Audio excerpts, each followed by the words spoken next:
आगे बढ़ते हैं। भविष्य किसी ने नहीं देखा है, भविष्य में कुछ भी हो सकता है, ये बयान देकर बिहार में मुकेश सहनी ने आरजेडी से हाथ मिलाने के संकेत दिए और नीतीश की सरकार के लिए खतरे की घंटी बजा दी है। सरकार में रहते हुए मुकेश सहनी विरोधी लालू और तेजस्वी की कर रही हैं तारीफ और कर रही हैं बीजेपी पर करारा वार। सरकार की नैया तो डगमगा ही रही है। हम लालू जी को मानने वाले लोग हैं, उनके विचार पे चलने वाले लोग हैं। यही बात तो उन पर भी लगता है। अगर कोई ऐसा बोलते हैं तो ये बात उन पर भी लागू होता है। उन्हीं को बोलिए पहले निकल ले। क्या बिहार में नीतीश सरकार पर संकट मंडरा रहा है? क्योंकि सत्ताधारी गठबंधन में कुछ भी ठीक नहीं चल रहा है। 4 प्रमुख पार्टियां 4 अलग दिशाओं में चलती दिख रही हैं और चारों एक दूसरे पर हमला करने से गुरेज नहीं कर रहे। मांझी शराबबंदी के सहारे जेडीयू को घेरते हैं, जेडीयू के नेता बीजेपी के खिलाफ बोलते हैं, बीजेपी भी जेडीयू को जवाब दे देती है। तो अब मुकेश सहनी आंखें दिखाने लगे हैं। नीतीश की सरकार में मुकेश सहनी को अपनी सियासी औकात बखूबी पता है।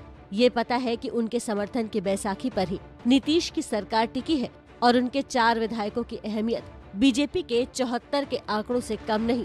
लिहाजा जब भी वो नाराज होते हैं तो करारा वार करते हैं।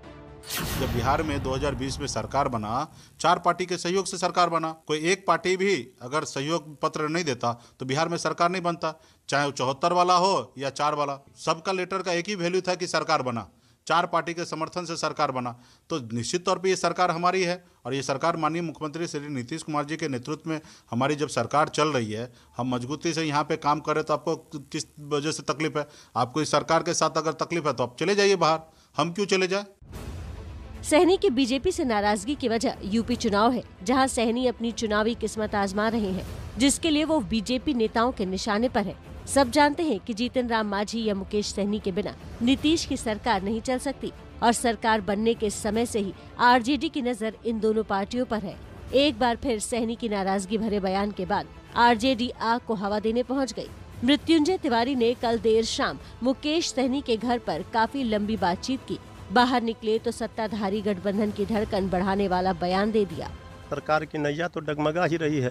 तो सरकार की नैया पर आप चढ़ने आए ना। हम काहे के लिए चढ़ने आएंगे? सरकार नाव डूबेगी तो हम क्या करेंगे, देखेंगे। तो मुकेश जी के पास तो पतवार है सरकार का। भाई हमको आरजेडी तो हमारा नेतृत्व में ये बात जो हमारे आला कमान है आदरणीय लालू प्रसाद जी, तेजस्वी यादव जी न तय करेंगे। मुकेश सहनी भी आरजेडी के प्रति अपना प्रेम जाहिर करने से नहीं चूक रहे।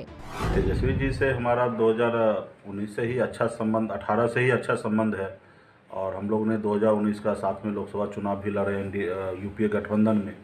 तो अच्छा संबंध रहा, हमेशा वो बड़ा भाई मानते रहा, मैं भी उसको छोटा भाई मानते रहा। कई इस मंच पे इस तरीके से संबोधन किया गया। सहनी के बदले तेवर पर बीजेपी के मंत्री भी बेफिक्र होकर पलटवार कर रहे हैं। यही बात तो उन पर भी लगता है। अगर कोई ऐसा बोलते हैं तो ये बात उन पर भी लागू होता है। उन्हीं को बोलिए पहले निकल ले। बीजेपी कोटे से मंत्री बने नीरज कुमार बबलू ने दूसरे सहयोगी जीतन राम मांझी पर भी तंज किया। देखिए मांझी जी क्या मांग कर रहे हैं, उनका अपना मन मिजाज रहता है, वो रहते हैं गड़बड़ा जाते हैं। उम्र का असर उन पर है, पहले से भी बोल रहे हैं। एक तरफ मुकेश सहनी का आरजेडी से हाथ मिलाने के संकेत है और दूसरी तरफ बीजेपी का ये अड़ियल रवैया कहीं सच में सुशासन बाबू की सरकार के लिए संकट न खड़ा कर दे।